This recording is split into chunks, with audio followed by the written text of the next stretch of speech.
নূপুর কিছুদিন আগেই প্রকাশকে বিয়ে করে নতুন শ্বশুরবাড়িতে আসে।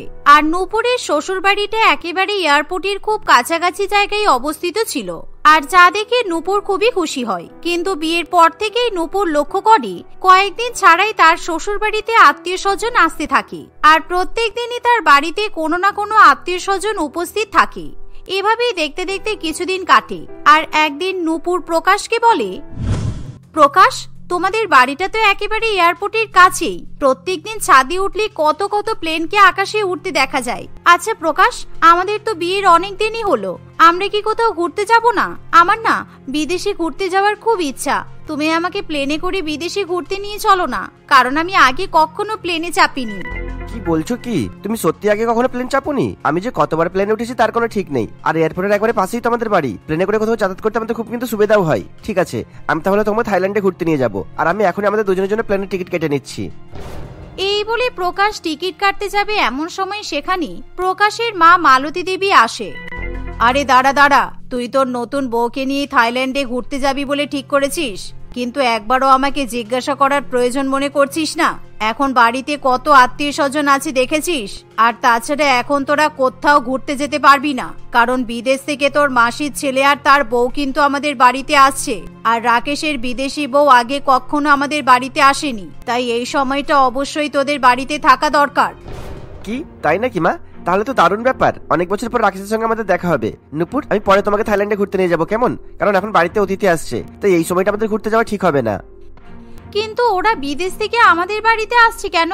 আমি যতদূর জানি তোমার মাসির বাড়ি তো অন্য জায়গায়, তাহলে ওরা আমাদের বাড়িতে থাকতে আসছে কেন? আরে হ্যাঁ, মাসির বাড়ি এখান থেকে অনেকটাই দূরে, প্রায় 40 কিলোমিটার ধরে নাও। সেই জন্যই তো রাকেশের বউকে নিয়ে আমাদের বাড়িতে আসবে, কারণ রাকেশ আমেরিকাতে চাকরি করে, আর ওর বউ প্লেনে করে সোজা এয়ারপোর্টে এসে নামবে। আর যেহেতু আমাদের এয়ারপোর্টের কাছেই বাড়ি, তাই ওরা কয়েকদিন আমাদের বাড়িতে থাকবে, তারপর আবার নিজেদের বাড়িতে ফিরে যাবে। এই বলে প্রকাশ তখনই এয়ারপোর্টে চলে যায়। আর কিছুক্ষণের মধ্যেই প্রকাশের মাস্তুতো ভাই রাকেশ তার আমেরিকান বউ এলিনাকে নিয়ে প্লেনে করে এয়ারপোর্টে এসে পৌঁছায়। আর অনেক বছর পর রাকেশকে দেখে প্রকাশ খুবই খুশি হয়, তাই কিছুক্ষণের মধ্যেই প্রকাশ রাকেশ এবং তার বিদেশি বউকে বাড়িতে নিয়ে চলে আসে। এমন সময় বাড়ির সমস্ত অতিথিদের আপ্যায়নের দায়িত্ব নতুন বৌমার উপর গিয়ে পড়ে। বৌমা, যাও যাও, অতিথিদের জন্য কিছু খাবার বানিয়ে নিয়ে এসো। সুদূর বিদেশ থেকে আমাদের স্পেশাল গেস্ট এসেছে বলে কথা। আমার বোনের ছেলেটা অনেক বছর পর আমাদের বাড়িতে এসেছে, আর এদের কিন্তু খুব ভালো মতো অতিথি আপ্যায়ন করতে হবে। যাও, তুমি এদের জল খাবারের ব্যবস্থা করো। আর আমাদের বাড়ির বাকি অতিথিরা কিন্তু আজকে খাওয়া দাওয়া করার পর বাড়ি ফিরে যাবে, ওদেরকেও আজকে ভালো মতো খাওয়াতে হবে।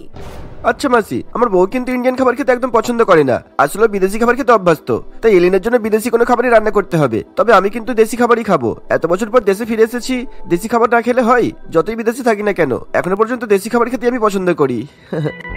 ঠিক আছে বৌমা, তুমি যাও, তুমি রাকেশের জন্য দেশি খাবার বানিয়ে নিয়ে এসো, আর বিদেশি বৌমার জন্য বিদেশি কোনো খাবার রান্না করে নিয়ে এসো, আমেরিকান কোনো খাবার। কিন্তু আমি তো বিদেশি খাবার রান্না করতেই পারি না, কারণ আমি কখনো বিদেশি খাবার রান্না করার চেষ্টা করিনি। আরে তুমি আজকালকার শিক্ষিত মেয়ে হয়ে এরকম কথা কিভাবে বলতে পারো? তোমার কাছে স্মার্টফোন আছে, তুমি তো চাইলেই অনলাইনে বিদেশি খাবারের রেসিপি দেখে রান্না করেই নিতে পারো। যাও, আর কোনো বাহানা হবে না। আমাদের বাড়িতে অতিথিদের খুব ভালো মতো সেবা করা হয়, দেখতেই তো পেলে। কদিন ধরে আমি রান্না বান্না করেছি, কিন্তু আজ থেকে সব দায়িত্ব তোমাকে নিতে হবে। এ শুনে নূপুরের আর কিছু করার থাকে না, সে তখনই রান্নাঘরে চলে যায়। আর রাকেশ এবং বাড়ির অন্যান্য অতিথিদের জন্য দেশি খাবার রান্না করার পাশাপাশি সে রাকেশের বিদেশি বউ এলিনার জন্য বিদেশি খাবারও রান্না করার চেষ্টা করে। এভাবেই সারাদিন দেশি এবং বিদেশি খাবার রান্না করতে করতে নূপুরের সময় কেটে যায়। এভাবেই দেখতে দেখতে কয়েকটা দিন কাটে। বৌমা, আজকে তো রাকেশ বিরিয়ানি আর চিকেন চাপ খাবে বলেছে, তাই আমার ছেলে কিন্তু সকালবেলা উঠে বিরিয়ানি রান্না করার জন্য বাজার করে নিয়ে এসেছে। তুমি আজকে অনেক বেশি বেশি করে বিরিয়ানি বানাবে, কারণ আজকে কিন্তু আবার আমার বোন আর জামাইবাবু আমাদের বাড়িতে আসছে। আর এলিনা, তুমি কি খাবে আজকে বৌমাকে বলে দাও। আমি আজকে হট ডগস, চিজ বার্গার আর টেক্স মেক্স খাবো। আর হ্যাঁ বৌদি, তুমি কিন্তু প্লিজ একটু ভালো করে খাবারগুলো কুক করো, কারণ তোমার হাতের খাবারের টেস্ট একদমই আমার পছন্দ হচ্ছে না। এমন কথা শুনে নূপুরের খুবই রাগ হয়। আরে তোমার যখন আমার হাতের বিদেশি রান্না পছন্দ হচ্ছে না, তাহলে তুমি তো নিজের জন্যই বিদেশি রান্নাগুলো করে নিতে পারো। তুমি তো দেখতেই পাচ্ছ, তোমরা যেদিন থেকে এখানে এসেছো সেদিন থেকে আমি তোমাদের জন্য একাই বাড়ির সমস্ত কাজ করছি, রান্না বান্না করছি। তুমি তো আমাকে একটু হেল্প করতে পারো, তাই না? ও মাই গড, তোমার এত বড় সাহস! তুমি আমাকে ইনসাল্ট করছো। এই জন্য আমি রাকেশকে বলেছিলাম আমি ইন্ডিয়াতে আসতেই চাই না, কারণ সো টিপিক্যাল ইন্ডিয়ান পিপলকে আমার পছন্দ নয়। বৌমা, তুমি কিন্তু এগুলো একদমই ঠিক করছো না। তুমি বাড়ির অতিথিকে রান্না বান্না করতে বলছো কেন? তোমার তো সাহস দিন দিন বেড়েই চলেছে। এলিনা যা বলছে চুপচাপ শোনো। আর আমি যেটা বললাম, আমার বোন আর বোনের বর কিন্তু আসবে, ওদের জন্য বেশি করে বিরিয়ানি রান্না করে রাখবে। আচ্ছা মা, আমাকে একটা কথা বলুন তো, এটা আপনাদের বাড়ি নাকি ধর্মশালা? যেই থেকে আমার বিয়ে হয়েছে অতিথিদের আনাগোনা একেবারে লেগেই আছে। আর আমি কি এই বাড়ির চাকর নাকি যে আপনাদের বাড়িতে হাজার একটা অতিথি আসবে আর আমি সবার আপ্যায়ন করে বেড়াবো, সবাইকে রান্না করে করে খাওয়াবো? নূপুরের মুখে এমন কথা শুনে মালতী দেবী ভীষণই রেগে যায়। তোমার সাহস কি করে হলো? তুমি আমার বাড়িকে ধর্মশালা বলছো? প্রকাশ, তাড়াতাড়ি আয় বাবা, দেখ তোর বউ কিভাবে আমার সঙ্গে ঝগড়া করছে। কি সর্বনাশ হলো আমার! এ আমি কেমন ডাইনি বউকে বাড়িতে নিয়ে এলাম, বাড়ির অতিথিদের সামনে আমাকে অপমান করছে। এমন সময় সেখানে প্রকাশ চলে আসে, আর প্রকাশ তার মাকে কাঁদতে দেখে ভীষণই রেগে যায়, কারণ প্রকাশ তার মাকে খুবই ভালোবাসে আর সে সবসময় তার মায়ের কথা শুনে ওঠা বসা করতেই পছন্দ করে। তাই প্রকাশ বউয়ের কোনো কথা শুনতে চায় না, সে তার মায়ের হয়ে বউয়ের বিরুদ্ধে ঝগড়া করতে শুরু করে দেয়। তুমি এটা একদমই ঠিক করো নূপুর। আমি আর মা অতিথিদের খুব ভালোবাসি, সেই জন্য আমাদের যত ইচ্ছে ততই আমরা অতিথিদের বাড়িতে ডাকবো। তুমি চাইলেও কিছু করতে পারবে না। আর তাতে যদি এই বাড়িটাকে তোমার ধর্মশালা বলে মনে হয়, তাতে কিচ্ছু যায় আসে না আমাদের। আর এই বাড়িতে থাকতে হলে আমার মা যা বলবে সেটাই তোমাকে শুনতে হবে। বাহ, তুমি মায়ের কথা শুনে আমার সঙ্গে ঝগড়া করছো? আচ্ছা, এতই যখন তোমাদের অতিথিদের সেবা করতে ভালো লাগে, তাহলে তোমরা নিজেরা অতিথিদের সেবা করছো না কেন? আমাকে দিয়ে সমস্ত কিছু রান্না বান্না কেন করাচ্ছ? আচ্ছা, তোমরা তো একটা কাজ করতে পারো, বাড়িতে একজন রাঁধুনিকে রেখে দাও, আর তারপর যত ইচ্ছা বাড়িতে অতিথিদের নিমন্ত্রণ জানাও, আমার কোনো আপত্তি থাকবে না তখন। নূপুরের কথা শুনে প্রকাশ এবার ভীষণই রেগে যায়, আর সে ঠাসিয়ে নূপুরের গালে একটা চড় মারে। কিছু বলছি না বলে তুমি তো একবার মাথায় উঠে গেছো দেখছি। তুমি বাড়ির বউ, তুমি থাকতে আমরা রাঁধুনি রাখতে যাবো কেন? বাড়ির বউ হিসেবে তোমার যা যা করা উচিত তোমাকে সমস্ত কিছুই করতে হবে, আর তা না হলে ব্যাগপত্র গুছিয়ে বাপের বাড়ি চলে যাও। এমন কথা শুনে নূপুরের খুবই খারাপ লাগে, তাই সে কাঁদতে কাঁদতে রান্নাঘরে চলে যায়, আর সে একা একা সমস্ত কিছু রান্না করতে থাকে। আর দেখতে দেখতে কিছুক্ষণের মধ্যেই প্রকাশের মাসি এবং মেসোমশাই বাড়িতে এসে উপস্থিত হয়, যার ফলে নূপুরের উপর আরো বেশি চাপ পড়ে, আর সে সারাদিন অতিথিদের সেবায় নিজেকে ব্যস্ত রাখে। মাসিমণি, আপনাকে কি আর বিরিয়ানি দেব? আর একটা মাংসের পিস দিই? আরে তুমি আমাকে জিজ্ঞাসা করছো কেন? দিয়ে যাও, দিয়ে যাও, যত বিরিয়ানি আছে আমার পাতে তুলে দাও, কারণ আমি বিরিয়ানি খেতে খুব ভালোবাসি। আর আমাকে আরো 4টে আলু দাও, চিকেনের পিস একটা দিলে হবে না, আমাকে 5-6টা চিকেনের পিস তুলে দাও। দিদি, তোমার বৌমা মনে হচ্ছে ভীষণ কিপটে, দেখো না কেমন কিপটেমি করে খাবার দিচ্ছে। হ্যাঁ রে বোন, তা যা বলেছিস, এরকম বৌমা পেয়ে আমার তো কপাল একেবারে পুড়ে গেল। এত কুড়ে মেয়ে আমি আগে কখনো দেখিনি, বাড়ির কোনো কাজকর্ম করতেই চাই না, যেমনই কুড়ে তেমনই কিপটে দেখছি। বৌমা, বেশি করে বিরিয়ানি সবার পাতে তুলে দাও। অতিথিদের সামনে নূপুর চাইলেও কাউকে কিছু বলতে পারে না, তাই সে সবাইকে বেশি বেশি করে খাবার পরিবেশন করতে থাকে। আর এমন সময় নূপুরের খুবই খিদে পেয়ে যায় বলে সে নিজের প্লেটে খাবার বেড়ে টেবিলে খেতে বসে পড়ে। কিন্তু যা দেখে মালতী দেবী বলে, বৌমা, কি হলো ব্যাপারটা? তুমি এখন আমাদের সঙ্গে খেতে বসছো কেন? আগে আমাদের সবার খাওয়া হয়ে যাবে, তারপর তুমি খেতে পারবে। তুমি বাড়ির বৌমা, তুমি আগে খেয়ে নিলে চলবে? আগে আমাদের খাওয়া হয়ে যাক, কারণ অতিথিদের কোনো খাবারের প্রয়োজন পড়লে তোমাকেই তো খাবার পরিবেশন করতে হবে। এমন কথা শুনে নূপুর খাবারের প্লেট ছেড়ে উঠে দাঁড়িয়ে পড়ে, আর এমন সময় ললিতা দেবী নূপুরের প্লেটের খাবার নিয়ে খেতে শুরু করে দেয়। এভাবে দেখতে দেখতে এক হাঁড়ি বিরিয়ানি অতিথিরা সবাই মিলে খেয়ে ফেলে, যার ফলে নূপুরের ভাগে কোনো খাবার থাকে না। তাই সেদিন শুধুমাত্র নূপুরকে বিস্কুট এবং জল খেয়ে থাকতে হয়। এভাবে দেখতে দেখতে কিছুদিন কাটে, আর এরই মধ্যে তাদের বাড়িতে আরো কিছু আত্মীয় স্বজন এসে উপস্থিত হয়। আর যাদেরকে দেখে নূপুর প্রকাশকে বলে, প্রকাশ, তোমাদের বাড়িতে আজকে দেখলাম অনেকজন এসেছে, কিন্তু ওনারা কারা আমি তো বুঝতেই পারছি না। হঠাৎ করে এতজন অতিথি তোমাদের বাড়িতে চলে এলো কেন? বুঝতে পারছো না মানে? সবাই আমাদের আত্মীয় স্বজন হয়। এত বছর পর বিদেশ থেকে রাকেশ ফিরে এসেছে বলে তাই সবাই রাকেশের সঙ্গে দেখা করতে এসেছে। কারণ কিছুদিন পরেই তো রাকেশ আবার বিদেশে ফিরে যাবে, তারপর কত বছর পর আবার দেশে ফিরবে তার তো কোনো ঠিক নেই। কেন, বাড়িতে অতিথি এসেছে বলে তোমার খুব সমস্যা হচ্ছে তাই না? না, সমস্যা বলতে আমার ব্যাপারটা ভীষণই অদ্ভুত মনে হচ্ছে। তুমি বললে রাকেশ কিছুদিন পর নিজেদের বাড়িতে ফিরে যাবে, কিন্তু সেরকম কিছুই তো হলো না। বরং রাকেশের বাবা মা আমাদের বাড়িতে থাকতে চলে এলো, আর তারপর সমস্ত আত্মীয় স্বজন আমাদের বাড়িতে আসছে রাকেশের সঙ্গে দেখা করার জন্য। রাকেশ ওর পরিবারকে নিয়ে কেন নিজেদের বাড়িতে ফিরে যাচ্ছে না? ও, তোমাকে তো একটা কথা বলাই হয়নি। আসলে রাকেশ ওদের পুরানো বাড়িটা ভেঙে নতুন করে বাড়ি তৈরি করছে, আর নতুন বাড়ি তৈরি করার জন্যই তো রাকেশ বিদেশ থেকে এখানে এসেছে। আর এখন যেহেতু নতুন বাড়ি তৈরি করতে 2-3 মাস সময় লাগবে, তাই 2-3 মাস পর্যন্ত ওরা সবাই আমাদের বাড়িতেই থাকবে। প্রকাশের মুখে এমন কথা শুনে নূপুর খুবই ভয় পেয়ে যায়। কি বলছো কি প্রকাশ? তার মানে 2-3 মাস ধরে অতিথিরা আমাদের বাড়িতেই থাকবে? কিন্তু এতদিন পর্যন্ত অতিথিদের সেবা করা কিছুতেই আমার পক্ষে সম্ভব হবে না। তুমি প্লিজ ওনাদেরকে একটা ভাড়া বাড়ি দেখে নিতে বলো। আরে বাবা, তুমি একটু আস্তে কথা বলো। রাকেশ যদি শুনতে পাই তাহলে কিন্তু খারাপ ভাববে। আসলে আমি তোমাকে একটা কথা তো বলতে ভুলেই গেছি। আমি আর মা রাকেশ আর ওর পরিবারের পেছনে সেবা করছি না, তার পেছনে একটা কারণও আছে। রাকেশকে আমি বলেছি বিদেশে আমার জন্য একটা চাকরির ব্যবস্থা করে দিতে।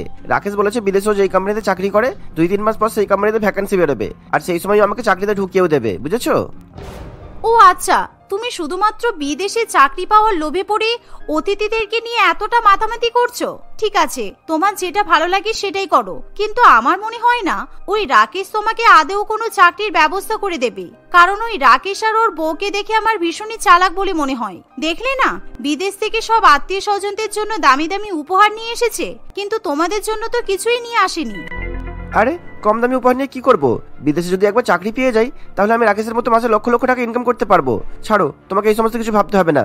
যাও, তুমি এখন রান্নাঘরে যাও। এই শুনে নূপুর রান্নাঘরে চলে যায়। আর এভাবেই দেখতে দেখতে আরো কিছুদিন কাটে। কিন্তু দিনের পর দিন তাদের বাড়িতে অতিথিদের সংখ্যা যেন বাড়তেই থাকে। এখন আবার রাকেশের বন্ধু বান্ধবও তার সঙ্গে দেখা করার জন্য মাঝে মধ্যেই প্রকাশদের বাড়িতে আসে। এভাবেই দেখতে দেখতে প্রায় 1 মাস কাটে। আর এরই মধ্যে রাকেশদের নতুন বাড়ি পুরোপুরিভাবে তৈরি হয়ে গেলে রাকেশ তার পরিবারকে নিয়ে নিজেদের বাড়িতে ফিরে যাবে বলে ঠিক করে। কিন্তু বাড়িতে ফিরে যাওয়ার আগে রাকেশ বলে, প্রকাশ দা, আসলে একটা খুব ব্যাড নিউজ আছে। আমি তোমাকে বলেছিলাম না যে আমাদের কোম্পানিতে ভ্যাকেন্সি বেরোবে?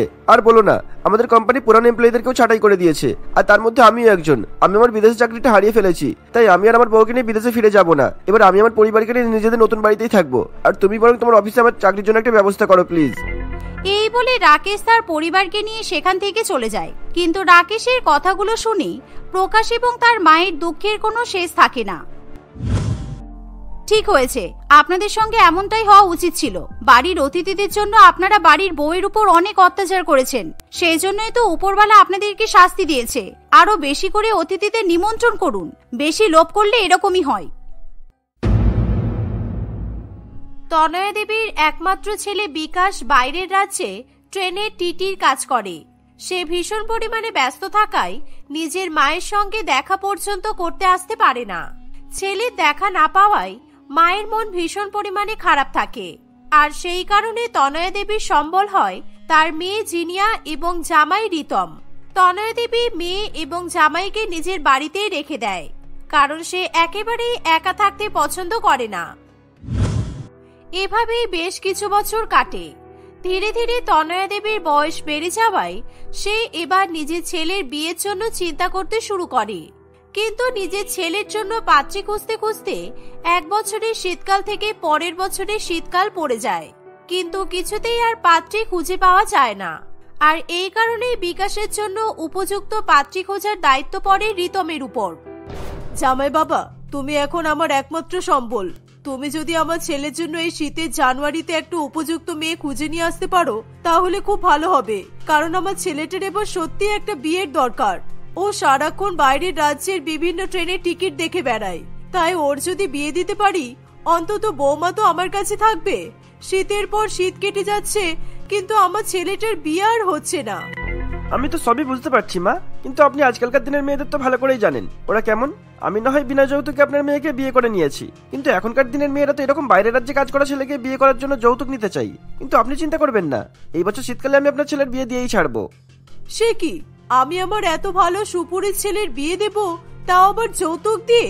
আমি জানতাম ছেলে বাড়ির পক্ষ থেকে যৌতুক নেওয়া হয়, কিন্তু আমার ছেলে যেহেতু বাইরে চাকরি করে, তাই আমাদেরকে মেয়েদের বাড়ির লোকেদের যৌতুক দিতে হবে।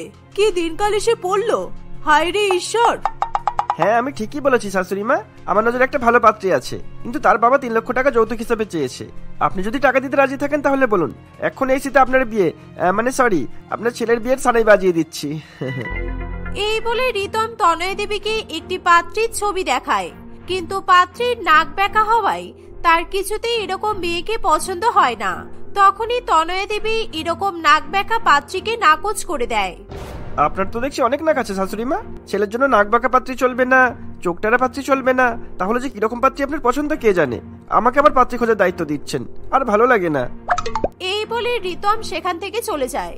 তনয়া দেবী সোফায় বসে বসে চা খায় আর নিজের ছেলের বিয়ের ব্যাপারে চিন্তা করে। সেই সময় বিমলা দেবী তার ভাইয়ের মেয়ে পৃথাকে নিয়ে তাদের বাড়িতে আসে। প্রথম দেখাতেই তনয়া দেবীর পৃথাকে ভীষণ পরিমাণে পছন্দ হয়। তখনই তার চোখের সামনে পৃথা এবং বিকাশের বিয়ের স্বপ্ন ভেসে ওঠে। সে পৃথার মধ্যে নিজের ছেলের বউ স্পষ্টরূপে দেখতে পায়। কিরে বিমলা, তোর সাথে এই মেয়েটা কে? কি সুন্দর দেখতে, একেবারে পটল ছেঁড়া চোখ, উন্মুক্ত বাঁধন ছাড়া ঝর্ণার মতো চুল, বেশ গোলাপি গোলাপি গাল। এখনকার দিনে এত সুন্দর মেয়ে খুব কমই দেখা যায়, তার উপর ওকে এই গোলাপি সোয়েটার পরে খুব সুন্দর লাগছে। ওর নাম পৃথা। পৃথা আমার ছোট ভাইয়ের মেয়ে। কিছুদিন আগে ওর ফাইনাল সেমিস্টারের পরীক্ষা শেষ হয়েছে বলে আমাদের বাড়িতে ঘুরতে এসেছে। আর এই সুযোগে আমি এর বিয়ের জন্য ভালো উপযুক্ত পাত্র খুঁজছি, কারণ আমার ভাই আমাকে এর বিয়ের দায়িত্ব দিয়েছে। বাহ, দারুণ ব্যাপার। এত সুন্দর মেয়ের জন্য পাত্র খুঁজতে তোর বেশি সময় লাগবে না। তোরা দুজনে বস, আমি তোদের জন্য চা করে নিয়ে আসছি।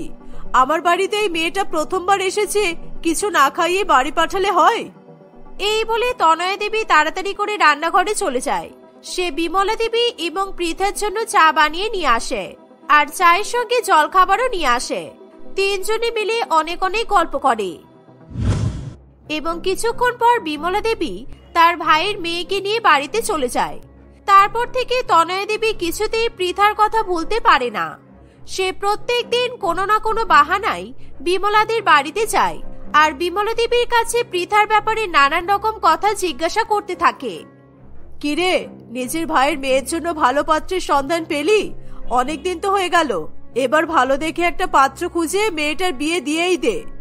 আরে, আমরা তো বিয়ে দেওয়ার জন্য এক পায়ে এগিয়েই আছি, কিন্তু এখনকার দিনে ছেলেদের যা ডিমান্ড, যৌতুক ছাড়া কোনো ছেলে আমার ভাইয়ের মেয়েকে বিয়ে করতে রাজি হচ্ছে না। আমাদের সবাই মেয়েরা সুন্দরী হলেই ছেলেরা বিয়ে করার জন্য একেবারে ঝাঁপিয়ে পড়তো, কিন্তু এখনকার দিনে বেশি বেশি টাকা যৌতুক দিলেই তবেই তারা মেয়েকে শ্বশুর বাড়িতে নিয়ে যাবে। তা যা বলেছিস, তবুও তো পৃথা একজন মেয়ে, আর মেয়েদের বিয়ে দিতে গেলে ছেলেরা তো যৌতুকের চাহিদা করেই। কিন্তু আমি আমার ছেলেকে বিয়ে দিতে যাব, সেখানেও নাকি আমাকে যৌতুক দিতে হবে। ভাবা যায় বল? যাই হোক, আমি এখন আসছি, আমার বাড়িতে অনেক কাজ আছে। তনয়া দেবী হাজারটা কথা বললেও মুখ ফুটে নিজের ছেলের সঙ্গে পৃথার বিয়ে দেওয়ার কথা বলতে পারে না। দেখতে দেখতে কিছুদিন কাটে।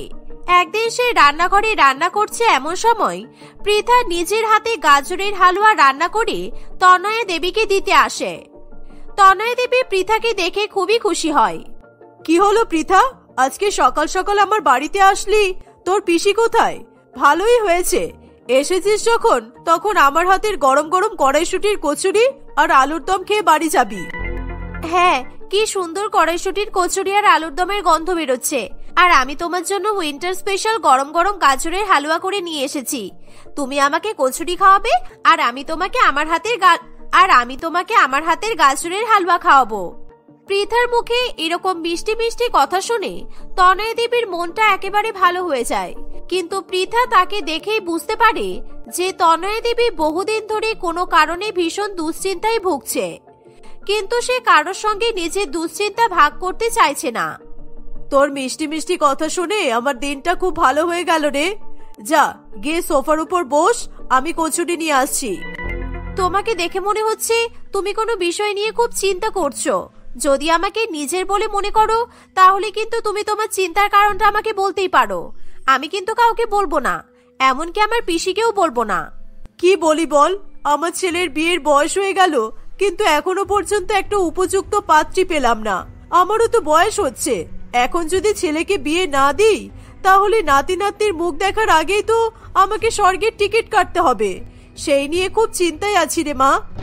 বিয়ের ব্যাপার নিয়ে আবার কেউ এত চিন্তা করে, তাও আবার ছেলের বিয়ে নিয়ে? হে ঈশ্বর, ঈশ্বর তোমার ছেলের জন্য উপযুক্ত পাত্রী খুঁজেই রেখেছে, কিন্তু তোমার চোখের সামনে সেই মেয়ে আসছে না। তুমি চিন্তা ছেড়ে দিয়ে ভালো করে খোঁজো, ঠিক পেয়ে যাবে দেখো। এই কথা শুনে তনয়া দেবী একেবারে মন স্থির করে নেয় যে বিকাশের সঙ্গে সে পৃথারই বিয়ে দেবে।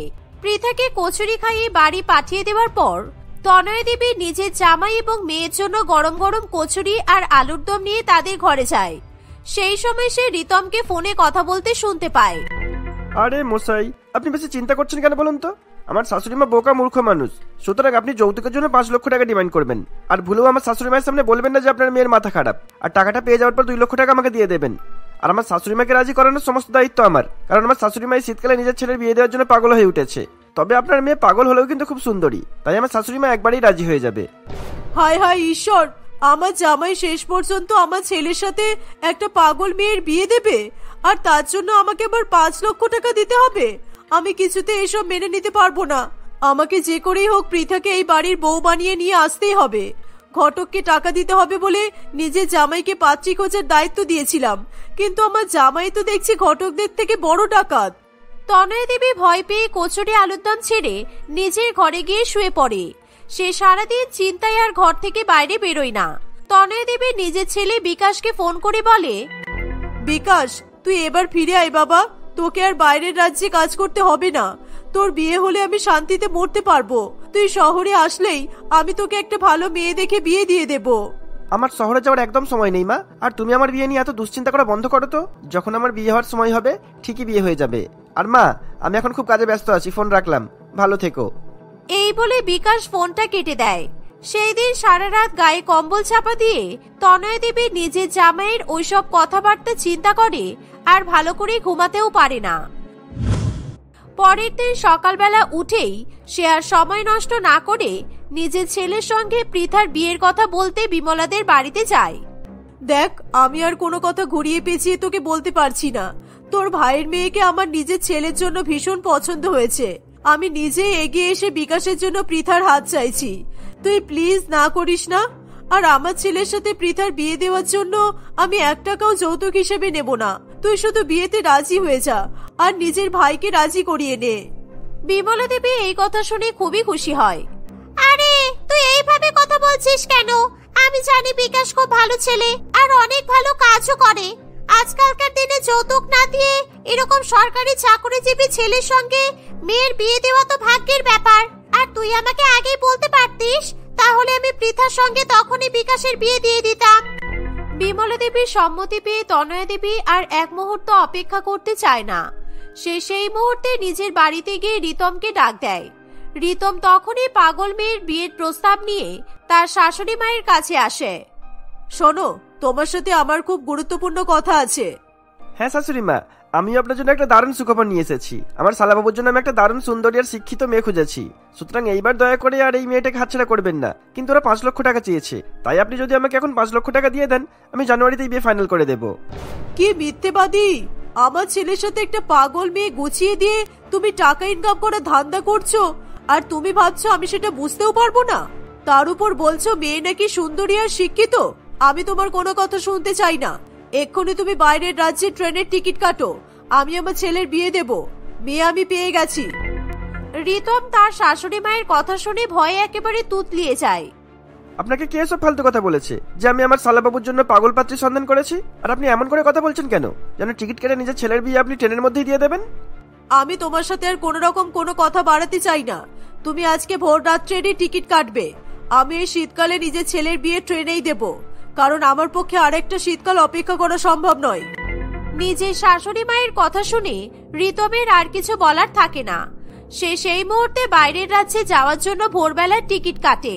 তারা সকলে মিলে ট্রেনের একটা কামরা বিয়ে বাড়ির মতো সাজিয়ে নেয়। ট্রেনের বগির মধ্যে এরকম বিয়ে বাড়ি দেখে সিকিউরিটি গার্ডরা বিকাশকে খবর দেয়। বিকাশ অবাক হয়ে তাড়াতাড়ি ট্রেনের বগির মধ্যে উঠে পড়ে। সে দেখে যে একটি সিটের উপর একটা মেয়ে বউয়ের সাজে বসে আছে। এ কি, আপনার এরকম ট্রেনের বগিকে বিয়ে বাড়ি বানিয়ে দিয়েছেন কেন? রেলের সম্পত্তিতে এসব কিছু করা যায় না। আর এই যে ম্যাডাম, আপনি যে বসে বসে আছেন, আপনার টিকিটটা দেখি। আমার কাছে টিকিট নেই স্যার। আমি যাকে বিয়ে করতে এসেছি সেও আপনার মতো এখানে কাজ করে। আর আপনার যদি টিকিট দরকার হয় তাহলে আপনার পেছনে আমার শাশুড়ি মা আর পিসি দাঁড়িয়ে আছে, ওনাদের কাছ থেকে টিকিটটা দেখে নিন। বিকাশ টিকিট চাওয়ার জন্য যখন পেছন ফিরে তাকায় তখন সে তার মা এবং বিমলা দেবীকে দেখে অবাক হয়। তার আর বুঝতে বাকি থাকে না যে তনয়া দেবী নিজের ছেলের বিয়ের জন্য ট্রেনটাকে বিয়ে বাড়ি বানিয়ে তুলেছে। তুমি পারো মা, সত্যি। আমি কাজে ব্যস্ত থাকি বলে শহরে ফিরতে পারি না, সেই কারণে তুমি ট্রেনেই আমার বিয়ে দিয়ে দিচ্ছ। একেবারে বরযাত্রী বউ সব নিয়ে তো ট্রেনের মধ্যে উঠে পড়েছো। হ্যাঁ রে বাবা, আমি তোর বিয়ে ট্রেনেই দেব, কারণ আমি যদি আর এক মুহূর্ত অপেক্ষা করি তাহলে তোর বিয়ে এই জানুয়ারি থেকে আবার পরের বছরের জানুয়ারিতে পিছিয়ে যাবে। সুতরাং আর দেরি নয়, যা হওয়ার আজকেই হবে। ঠিক আছে, তাহলে আমি এই শীতের মধ্যেই ট্রেনেই বিয়ে করে নেব, কোনো অসুবিধা নেই। আমি তাহলে কিন্তু শেরওয়ানির বদলে টিটির ড্রেস পরেই বিয়ে করতে বসবো। নিজের ছেলের এরকম কথা শুনে সকলে খুবই খুশি হয়। তনয়া দেবী আর দেরি না করে শীতকালে ট্রেনের মধ্যে 4 হাত এক করে দেয়। এভাবে শীতকালে জানুয়ারি মাসে ট্রেনের মধ্যে বিকাশ এবং পৃথার এরকম এক অভিনব বিবাহ সম্পন্ন হয়।